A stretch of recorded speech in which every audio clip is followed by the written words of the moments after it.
Hi, I'm Dave from Krieghoff UK. In this video we're going to be taking a look at the adjustable comb and what adjustments it allows you to make.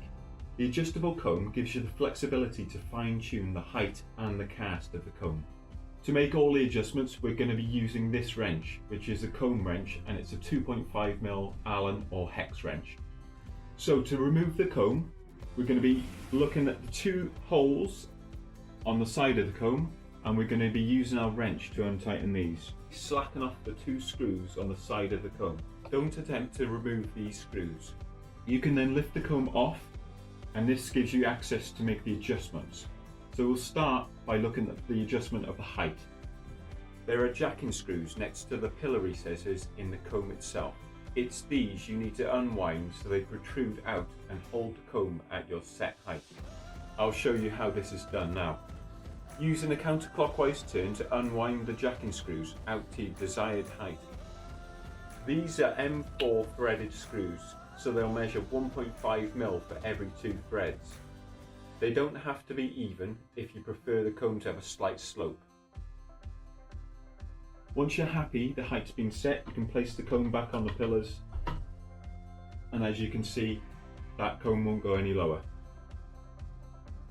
The comb height is about trial and error and what works best for you, so it's a good idea to keep trying it, and once you're happy you can then lock the 2 screws on the side of the comb, and that's the comb height set in place.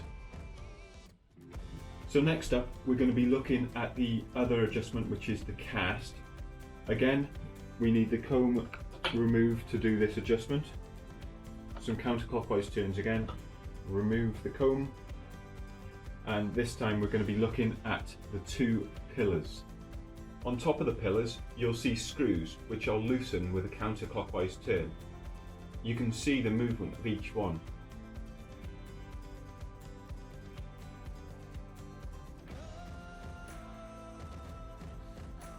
I'll pop the comb back on and I'll show you the range of adjustment right and left that is possible.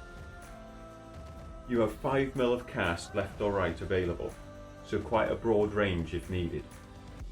Once you have the position you're looking for, lock the pillars in place with the wrench. You can see the markers to make sure both pillars are in the same position, otherwise you'll struggle to get the comb back on. We'll set it back to centre on this occasion. Make sure both pillars are tightened, and you're ready to put the comb back on. Always remember to tighten the locking screws afterwards.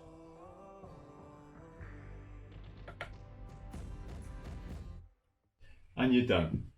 Just a note to say, don't use the locking screws on the side of the comb to lock the height in place. Use the jacking screws within the comb to do this. If you set the height with just the locking screws, the comb has the possibility to drop and alter your height settings, and you'll end up having to redo the whole process again. So it's always a good idea to set the jacking screws within the comb. That way the comb isn't going anywhere. So, I hope you've enjoyed the video, and if you have any questions, please leave them in the comments box below or send us an email. And don't forget to subscribe to our channel. Thank you very much for watching.